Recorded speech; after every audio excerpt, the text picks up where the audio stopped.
لەمێژە و کارە دەکەی؟ نا زۆر نا تقریبا 2 هەفتەیە ئاو دەفرۆشی؟ بەڵێ ڕۆژە چەند کاتژمێر خەریکی ئاو فڕۆشتی؟ تقریبا 5 ساعت 6 ساعت 6 ساعت بەڵێ براکە من دێتن کارەکە دەکە بەنیوە بەنیوە قوتابیشی؟ بەڵێ بەڵام دەتەوێت کار بکەیت؟ بەڵێ لەمێژە و کارە دەکەی؟ نا 2 هەفتەیەوە دەیکەم 2 هەفتەیە دەست بەڵێ کارێک بەڵێ دەتوانی ینی بووی بە خاوەن گیرفانی بەڵێ دام خۆم بەخێ بکەم لەتان خۆت بەخێو دەکەی پێویستی بە دایک و باوکت نییە ئەم کاتەتان باش من کامەران حاجی عومەر لەگەڵ هاوکارانم لە باسی ڕۆژ ئەم جارە بە دوواداچوون دەکەین لەسەر ڕێژەی بێکاری لە نێو هەرێمی کوردستان و دەرفەت و ڕەخساندنی هەلی کار بۆ گەنجانی نێو هەرێمی کوردستان لە کارنامەی حکوومەتی هەرێمی کوردستاندا باس دەوە دەکرێت کە دەبێت بۆ لە مەودووە دەرفەتی کار بۆ گەنجان بڕەخسێنرێت. وەزارەتی پلاندانان وەزارەتی کار و کاروباری کۆمەڵاتی سەبارەت بەم کارنامەی حکوومەت چی دەکەن و پرۆژەیان چییە؟ گەنجان سەبارەت بە هەلی کار و دەرفەتی کار لە نێو هەرێمی کوردستان و پرسی دامەزراندن لەم وڵاتەدا چی دەڵێن؟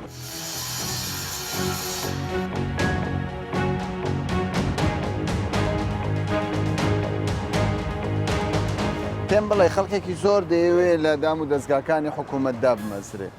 بۆ وایە مەسەلەکە چییە؟ خەڵکێک خواستی لەسەر دامەزران وەکو دەزانانی ئێستا خەرەکەی حەزلێ ئیشێ بکە ئەگەر دامەزرێ لە پاش ڕۆژ بەکەر چی دێ خەڵکەی حەزی لەیە بەرێ ئێستەیەک بەبارە خۆمەگەم مەعاش خۆر بم ئەو کاسبەی ناکەم لۆ ئێستاەوە خراپە ئەوە خراپەکەی چییە؟ شارەوانی لێت ناگەڕێ ئەوە یەک شارەوانی لێت ناگەڕێ ئێستا دەست پسمە شێستی فەرمباری بای 3 ساعتیە حەز دەکەی دامەزرێ؟ ئەگە دامەزرێم ئەو شەی ناکەم بەرێ باشە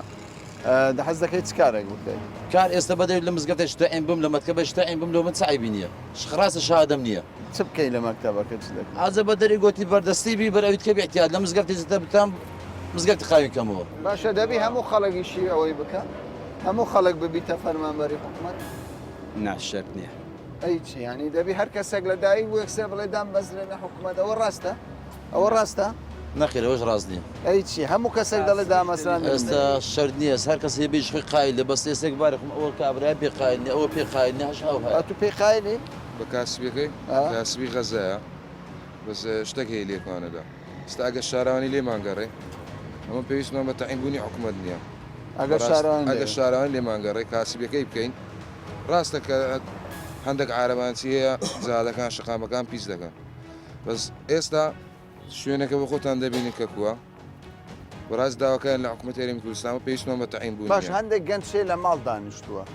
یعنی بەس چاوەڕێی حکوومەت دەکات دابمەزرێ ئەمە ڕاستە؟ نەخێر ئەمە ڕاست نییە دەتوانی کاسبی بکە ستا منە ڕۆژ شاگردەکەمە بوو گوتم کاکە ڕۆژە 10,000 دەمێت لەوەی باشترە بچی لە مارە دانیشی تۆ گوت دووەرە 10,000 دەمێت چی گۆ دەوت گوتی ناکەم گوتی ناکەم گوتی ناکەم بە 10,000 ڕازی نەبوو بێ ئیشیشە هەرێوە گەنجیشە هەر لا گەنجشەوەی بە بەتاڵی بەتاڵی دەگەڕێ دەسوڕێ دەریژ زین لۆ چکە مار مدای لە من نییە باشە 10,000 دینار فیسی بکە دەکات 300,000 دەکات 300,000 ڕاست دەکات بەس سعات دەست دێتە ئیش ئەگەر زیرە چشبی لەوانەیە ڕۆژانە شیلۆ زیاد وانە؟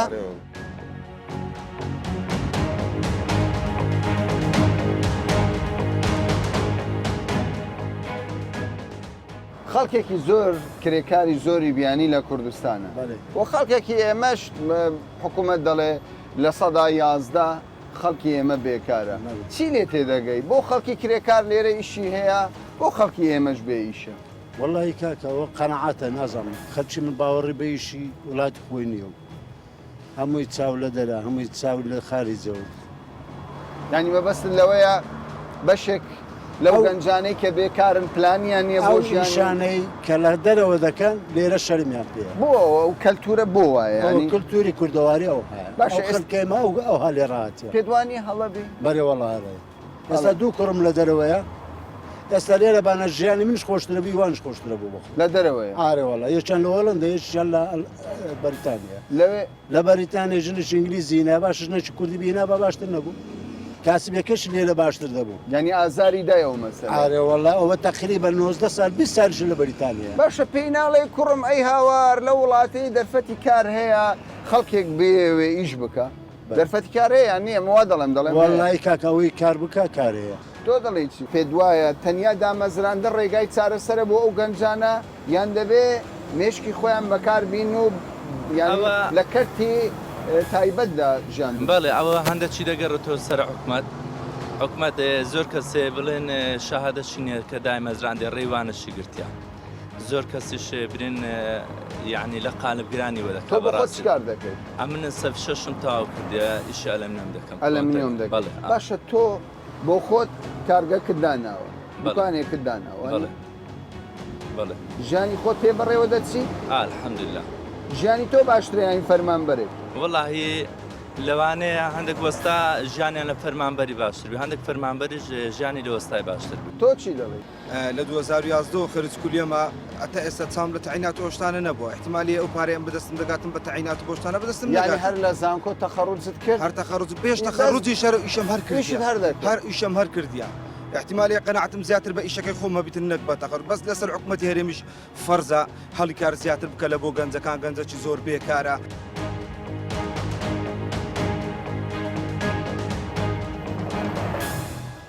زۆر جار دەگوترێت دەرفەتی کار کەمە لە کوردستان پێ دوایە ئەم بۆ چوونە ڕاستە ئەگەر خەڵکێک بێوێ کەسابەتی بکە لە کوردستان ئیشەیان نییە وڵی کەسابەت هەیە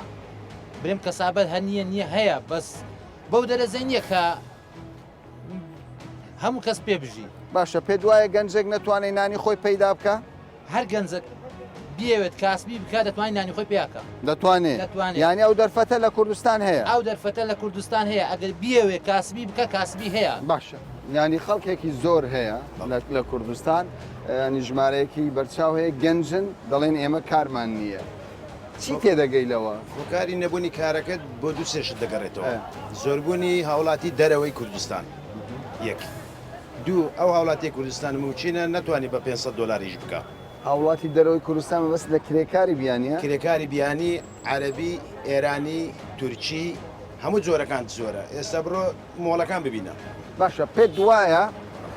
کرێکارانی ئێمە خەڵکی بێکاری ئێمە بە هەموو کارێک ڕازی بن هەموو کارێک بکەن بە هەموو کارێک ڕازی نییە بەس ئەو کارێ ئەویش پێویستیتی نییە تۆ لەگەڵ ئەوەی دەرسێکی زانکۆ چاوەڕێی دامەزراندن کەیان دەوێت دەرفەت بدۆستەوە بۆ خۆ دەرفەت بدۆستەوە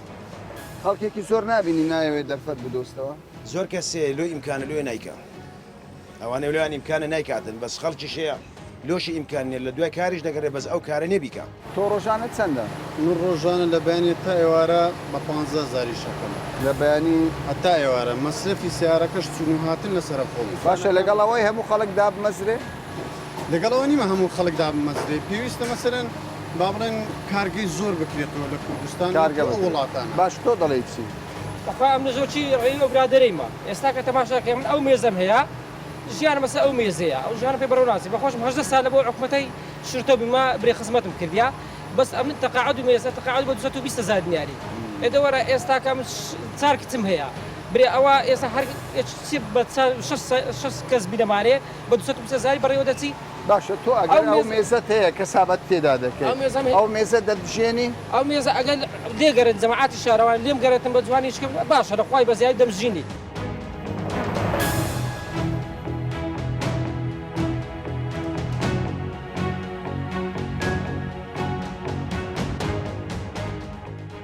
تۆ دەرچووی زانکۆی دوکانیشم دوکانت هەیە ئەم دوکانەتدا بەبێ ئەوەی حکومەت هاوکاری بەبێ حکومەت هاوکاری بلوانێ لەلایەنێک کە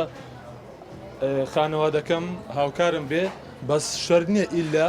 شتێکی زۆر بڵین بڕەپارەیەکی زۆر بەدەستەوە بە ئیشێک تۆ باشە پێم بڵێ ئێستا تۆ خۆت پێدەژی عیلە نا بەس بەخۆم هاوسەرم هەیە و مناڵێکشم لەخوا دەیانژێنی کێشت نییە لەخوا یعنی تۆ بەبێ دامەزراندن لە دام و دەستگای حکوومەتیان کارتێکی تایبەت تۆ بۆ خۆ لێرە دەرچووی زانکۆی تەواو کردووە بەشی ئینگلیزی بەشی ئینگلیزی تەواو کردووە تەوای هەر گەنجێک بێوێ کار بکە دەرفەتی کار هەیە کەم و زۆر هەیە تۆ دەڵێی چی لەو بارەوە والله هەروایە بخۆی لە هەموو دنیاگەر وایە ینی کابرا بڵێ وڵا حکومەت بڵێ ئیشت بۆ دۆزمەوە نابێ ئەگە کەسەکە بەخۆی بە ئیشکا سەر بەخۆ باشترە تێگە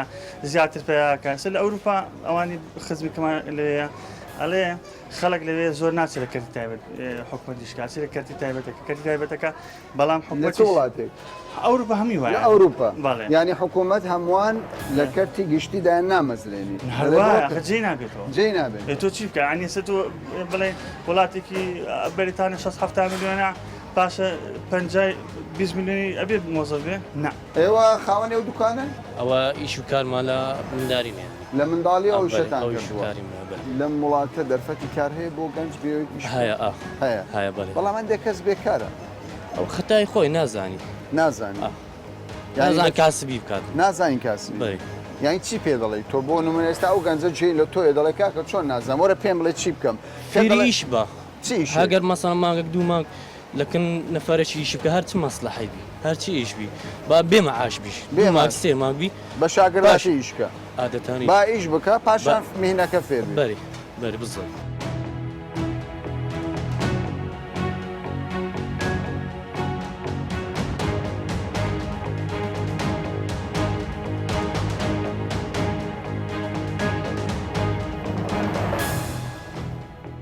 لە بنەماڵەکەیەوە کەسێ بێکار بێ؟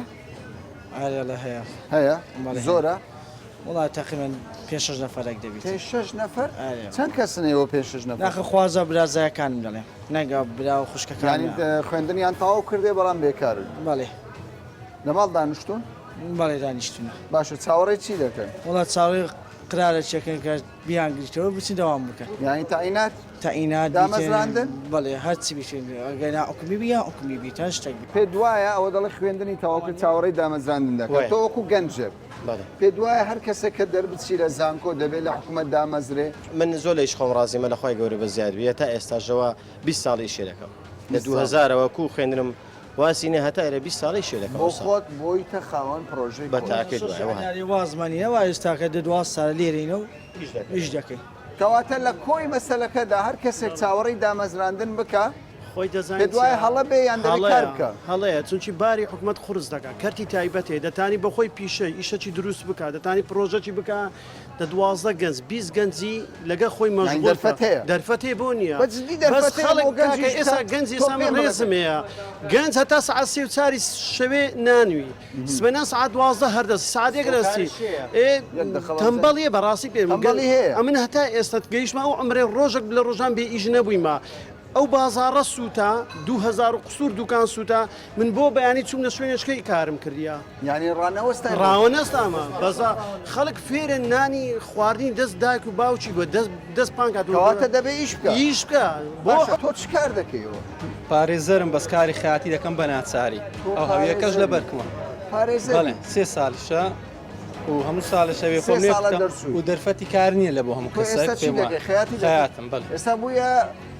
خەیاتێکی پارێزەر وڵاتەکەیمەوە ئەی باشە بەڵام پەشیمانی لەوە پەشیمانیمە و شانازیەوە کارێکی خۆم لە نێوان بێکاری و بەکاریدا ئەوە باشترە ئەوە باش بەڵێ ئێستا سەربەرزی لەوە بەڵێ چیتمە مەحکەمەی و مەحاوەلەی خۆم کردیە لەگەڵ چەند مەحامی وەکاریشم کردیا بەس کە دەبینین لە مەجارێک ناتوانانی مەقسەد سەرکەوی پێش بکەوی دەتوانی لە مەجالشکەدا دەبێت دەرفەتشکە و لێرانش گەنجەیە کاری دەوێت فعلەن نییە بیکە باشە تۆ بۆ هەندەکانی شێ نایکە باشە هەندێک کاری تایبەت هەیە بڵێن کاری باشەیە دەرفەت بۆ هەمووان وەکو یەک نییە ئەمە شتێکی حاشە هەڵ نەگرەوە وەکوەوە لە هەموو دنیا باشە بەڵام بەڕاستی وەڵامم گەنجانی ئێمە بە هەموو کارێک ڕازی بە هەموو کارێک ڕازی نین بەس هەشە دەوێت کار بکە لە نزیکەوە منەیە ئیشی بەڵێ دەوێت دەوڵەمەندی بە 2 سال 3 ساری بێ بچی تەماشای ئەوەی لە خۆی سەرەوەتوو بکات تەماشای خوارد نزمتر ناکات ڕاستان بۆ چوونە بەڵێ ڕاستە ینی کەسێک وا بیرکاتەوە ڕاستە دەزانیت چۆنە وەختەچکەم پارەتی زۆر ئەوەی دەوێتن دەوێت سعادەی سمێنە بێتن هەتا سعات 3 پێشەو جمعانی ژەمارێ بیتن پارەی زۆری شێ ئەوەی دەوێتن گەنجی پاش لە 2005 ئەو هەبیر دەکەنەوە کە سوکاری تۆ هەیە بێکار بێ بەڵێ چەند کەسەیە وەڵا لە مارێ 7 نەفەری 7 نەفەر بەڵێ هەمووی کوڕنیان هەمووی کوڕن هەمووی کوڕن هەمووی ماشەڵڵا بێکاریشن دویان خینیان تەواو کردیە و تعیناتیش نییە چ دەکەن وەڵا هە لە ماڵێنە خەڵکێک هەیە بێکارە لەم وڵاتی ئێمە لەم هەرێمەی ئێمە بەڕاست دەرفەتی کار هەیە گەنجێک بێ خۆی دروست بکاتەوە ئێستا من وەک بەخۆم تەڵەبە بم تاوام کردی وەسار مهندسم بە ئیشم نییە بێکارم بێکار هیچ کار ناکەی کار دوکان خۆمان لێرەمە بەس هیچ شتێکم نییە ینی بەس کاری خۆت باش نییە لێرە کاری خۆم توانم بەس بڵم بەس لەسەر بابمە ینی ئیش بابمە ئێستا بەس یارمەتێکی ویددەم تۆ دەڵێ چی ینی ئێستا بەڕای تۆ کوڕەکەت دەرچووە دەبێت ئیلا لە لای حکومەتدا مەزرە یان دەبێت گرنگجی بەخۆی بدا لە کەرتی تایبەت کارێک بدۆ نعم وەک باوکە بەڕایی خۆم یعنی پاش کۆڵدانێکی زۆر پێگان نەچی کوڕەکەی من مەسەن ئێستاکە دەرچووە بوتەکۆ ئەندازاری نەفت لە بوار ئەندازاری نەفت تەخەروجی کردیا پێ بگەریم خۆ شەر نییە ئللا داوایری حکومی دامەزرێت بەڵام دەبێ حکوومەتیش ڕێگایەک بکاتەوە بۆ کارتی تایبەت ئەوە کردی تایبەتی زۆر ناژرێت یعنی دەبێ ئللا دەی پشت هەبیتن واسە تایبە کوردیەکەی واسە باشایی چ دەکەیت تۆ تەواو خۆت ڕادستی واقع دەکەی ڕادست ناکەم دەکەی ینی دام شتکە بخینم یان ترینینگ شتکە بکەیت ینی کەواتە کۆڵ نادەیت کۆڵ نادەمەکەیت بەس هەر دەتەوێت بگەم ئامانزگە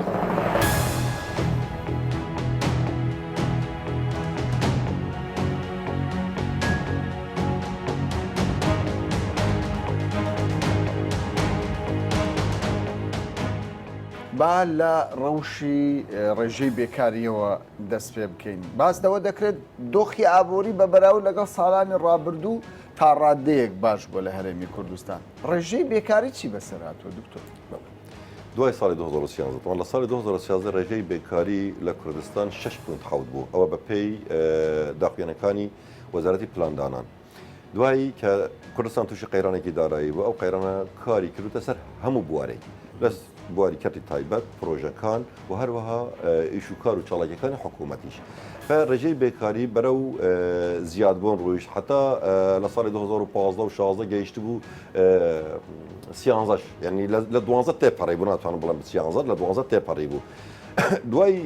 ساڵی 2007 و کە وەزارەتی هەموو وەزارەتەکان پێکەوە هەریەکە و پلانی خۆی هەبوو بوو بەرەنگاربوونەوەی ئەو بێکاریە هەڵبەتە وەزارەتی کاروباری کۆمەڵاتێکی لە وەزارەتانە بوو کە ئیشێکی زۆر جدی لەسەر ئەو بابەتە کرد بوو نمونە یەکێ لە بابەتەکان بابەتی ڕاهێنانی پیشەیی بوو کە ئێمە ڕاهێنانی پیشەیمان لەگە بە هەماهەنگی و هاوکاری ڕێکخراوەکانی کۆمەڵگەی مەدەنی ژمارەیەکی زۆر لە خۆلەکانی ڕاهێنانی پیشەی لە سەراسەری کوردستانمان ئەنجامدا بۆ ئەوەی ئەو بەڕێزانە بشنە ناو بازاری کار و ئیش بکەن چونکە لە ساڵی 2014 ئەم بە بڵین سیانزەوە حتا ئێستا لە حکوومەتی هەرێمی کوردستان یەک کەسیشدا نەمەزراوە لەسەر کەرتی گشتی هەمووان ئیتر ئێمەش ڕوومان لە کەرتی تایبەت کرد کە هەلی کار لە کەرتی تایبەت زیاد بکەین ئێستا ڕێژەکە چەندە ئێستا ڕێژەکە بە پێی لێدوانەکانی وەزیری پلاندانان چونکە ڕێژەی بێکاری لە وەزارەتی پلاندانان دەڕێژێتن دەڵێ 11.6 11.6 کەواتە تا ڕادەیەک زۆر دابازیوە ئەم دابازینەش ئەوە بوو کە ئێمە کرێکاری بیانی پرۆژەکان زۆر کەممان کردوتەوە یعنی موافقەمانەدا لە جنایەکماندانە لە هەرسێ شارەکان هەولێر دۆک سلێمانی کە بچێت سەردانی پرۆژەکان بکە ئایا پرۆژە پێویستی بەو ژمارە کرێکارانە هەیە یان نییە ئەگەر ئەو کارەی کە پرۆژەکان داوایان بکاتن کرێکارێکی خۆماڵی بتوانێت ئەو کارە ئەنجام بداتن بێگومان ئێمە ئەفزەڵێت بە کرێکاری خۆماڵی دەدەن کرێکار کە پێی دەگوترێت خزمەتی ماڵی کابانی ماڵ خەڵکی ئەمە ئەو کارە ناکە بەڵام تۆ بە بەڵگە ئەگەر پێم بڵیت ینی ئەو دەرفەتانە دراوە بە خەڵکی خۆمان کاوان ئامادەنی زۆر جار دەگوترێت زۆر جار هاوڵاتی دەڵێ کاکە کرێکارانی بیانی لەو وڵاتەدا پڕ بووە دەرفەتی کارکردنی بۆ ئێمە نەهێشتۆتەوە ینی کرێکارانی مە بەچی ڕازینین کە کار بکەن بەڵێ ئەخر هەندێک جار خەڵکێک حالەتێک دەبینیان کۆمەڵە حالت دەبینیتن وا ئەزانەدن کە هەمووی وایە من ئەو ڕێژانەی کە بەتوموت ئەوە ڕێژەی ڕسمیە و بۆ ئەو کرێکارانەی کە بە شێوەیەکی ڕسمی هاتووە شتێکی دیکە هەیە لە هەموو وڵاتانی دنیا شتێک هەیە پێڵن ئیشی ڕەش لە هەموو وڵاتانی دنیا هەیە ئیشی ڕەشگیر ئەوانەی کە ئیشی ڕەش دەکەن بەبێ ئاگاداری وەزارەتی ئێمەە بەبێ ئاگاداری وەزارەتی ناوخۆنە کابراایك لە ئێرانەوە دێت سەردانی کەس و کاری خۆی دەکات یان لە تورکیاوە دێت سەردانی کەس و کاری خۆی دەکات یان لە سووریاوە دێت سەردانی کەس و کارەکانی خۆی دەکاتن دوای دەرفەتێکی کار بۆ هەر دەرەخسێ ئەو ئیشە دەکاتن بەبێ ئەوەی ئاگاداری ئەمە بەبێ ئەوی وڵاتی کاری ئیشی ڕەشی شەیە پێڵن ئیشی ڕەش ئیشی ڕەشی شەیە هەڵبەتە لە هەموو دنیا من خۆم نبینی چونکە ئەگەر جلەکانی ئێمە بیبینن یەکسەر خاوەنکارەکە دەدرێتە دادگا یان پێی دەڵێن کاکەوە نابێتن ئیشی ڕەش بکاتن بەڵام لە هەموو دنیا ئیشی ڕەش هەیە و هەڵبەتە لە کوردستانش ئەبێ ئیشی ڕەش هەبێتن و ئەو ئێرانیانە کرێکاری ئێرانی و سووری و ترکی و ئەوانەی کە وڵاتی کاریان نییە یان کە کەس و کاریان لێرەیە بە سەردان دێنە ئێرە و کە بوو سەردان دێن مەفرۆزە دوای سی ڕۆژ بگەڕێنەوە کەچی کابراایکی ئێرانی لەوانە ببین دەڵێ ئەوە 2 ساڵە لێرەمە کە 2 ساڵ لێرەیە خۆ 2 ساڵ پیاسەی ناو بازار ناکاتن 2 ساڵمانەوە ئیشەی دەکاتە دووە زۆر باشە دکتۆر سەبارەت بە کارنامەی حکوومەتی هەرێمی کوردستان کە دەڵێ لەمە دووە کار دەکەین دەرفەتی کار بڕخسێنین بۆ گەنجان لە کەرتی کوشت و کاڵ گەشت و گوزار ئیتر کارتەکانی دیکەی هەرێمی کوردستان بەجددی ئێوە بەنیازین چین ینی پرۆژەتان لە بەردەستدایە؟ بەڵێ هەڵبەتە هەر کاتێک ئێمە بمانەوێ ئەو دەستەواژەی کە دەڵێن بژاندنەوەی کەرتی تایبەت ئەو تەنها قسە نییە بە قسە ناکرێتن طبعاً ئەوە چەندین ساڵە لە ساڵی 2003 حتا ئێستا هەموو کاتێک هەموو مدیر عامێک هەموو وەزیرێک ئەو قسە دەکەن بەڵام ئەو قسەیە جێبەجێ نابیتن لە کەلچەرێکی وەکو کەلچەری کوردستانیان زۆربەی زۆری وڵاتانی شەرق ئەوسەد جێبەجێ نابێتن تاکو ئەو شتە پەیوەندیدارەکان جێبەجێ نەکرێت بۆ نمونە کەرتی تایبەت ناکرێت ببوژێتەوە یان هەماهەنگیەک بکرێت لەگەڵ کەرتی گشتی ئەگەر یاسای دەستەبەری کۆمەڵاتی کرێکاران نەبوژێتەوە چونکە بەپێی یاسای دەستەبەری کۆمەڵاتی دەستەبەری و خانەنشینی کرێکاران ئەگەر کتیب بکرێتن و هەموار بکرێتەوە ئەو کاتە هەموو کرێکارێکی کەرتی تایبەت هەموو مەفهومتیازەکانی کرێکاری کەرتی گشتی دەبێت چاوی تەنیا لەسەر کەرتی گشتی نابێت چاوی تەنیا لەسەر کەرتی گشتی نابێت ئێستا خەڵکەکان بۆچی تەفزیلی کەرتی گشتی دەکەن دەڵێ وەڵی ئەوە تەقاعدی تایە ڕۆژانی پشووی تایە نازانم چی ئەو مافانە هەمووی لە یاسای کار هەن لە یاسای دەستەبەری کۆمەڵاتی مافی تەقاعدی چارەسەری ئەمە دەکەن ئەوە ئێستا هەیە بەس چونکە کوردستان ئەگەر وڵاتانی جیهان بە ساڵ پێش بکەون کوردستان بە مانگ پێش دەکەوێت پێش کەوت بوو ئەگەر وڵاتانی دنیا بە مانگ پێش بکەون کوردستان بە ڕۆژ پێش دەکەوت لە کوردستان زۆر خێرا پێش کەوتووە زۆر خێرا ژمارەی پرۆژەکان زیاد بە ئەو یاساییکە هەمانە ئەو یاسانە کە ئێستا بەتوڵ هەموو هەمانە یاسای دەستەبەری کۆمەڵایەتی ژمارەی 39 ساڵی هەفتاوەیەک دوای هەموارکراوە بە یاسای ژمارە 4 ساڵی 2012 یاسای کار ژمارە هەفتاوەیەک بە ئیساڵی 87 کە پەسەندکراوە لە کێشەمان لە جێبەجێکردنە؟ نەنە کێشەمان لە جێبەجێکردنی یاسا هەیە و هەموارکردنەوە چونکە ئێستا ئێمە لە دۆخێکی کراوەی بازاری کارداینە ئەو یاسانە کە دانراون یاسا بوو حکوومەتێکی مرکزی تند بازارێکی داخراو دانراون بە ئێستا هەندێک بەندەکانی یاساکە پێویستی بە هەموارکردنەوە هەیە ئەگەر هەموارکران لەگەڵ بازاری کاری کوردستان دەگونجێت زۆر خەڵک گلەی لە کوردستان دەکات دەڵێ گەندەڵی هەیە بەڵام ئەگەر خۆمان بەراورد بکەین بە گەشە سندن و پێشکەوتنی وڵاتان هەموو وڵاتێکی جیهان لەو مەرحەلەنە تێپەڕیون یعنی هەموو لەو مەرحەلە تێپەڕین و ئەو گەشە سندنەی کە لە کوردستان ڕوویداوە لەو ساڵانی ڕابردە و ئێستاش بەردەوامە ئەگەر سەیرێکی بکەین ئیشێکی زۆر گەورەی کردووە ئێستا ئێمە 800,000 کرێکاری دەسەبەرکراومان هەیە ئەو ڕێژەیە زۆر کەمە دەزانم چونکە تەنها 800,000 کرێکار کە دەڵێن کرێکار هەر بوو زانیاری کرێکار منەوە نیە عەمەلە لە بازار کرێکار هەر کەسێک ئیش بکاتن لە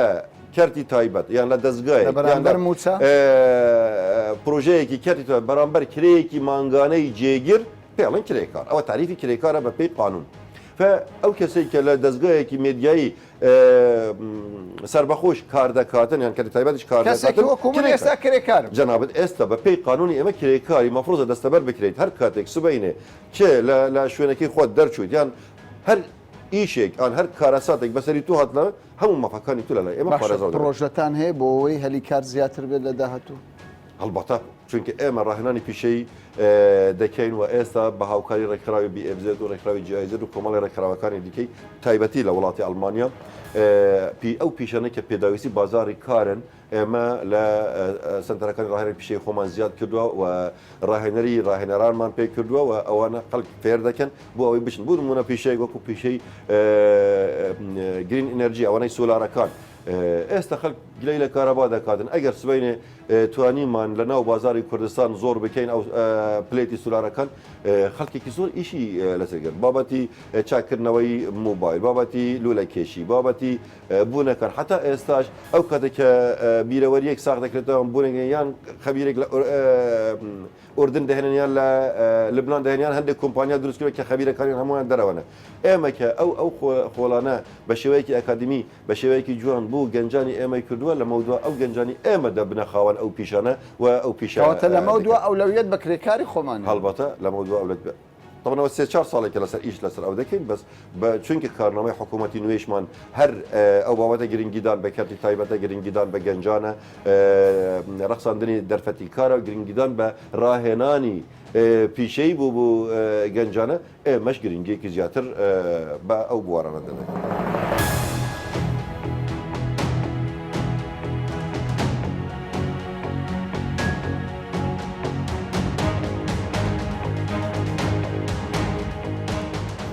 لەم بەدواداچوونەدا بۆمان دەردەکەوێت کە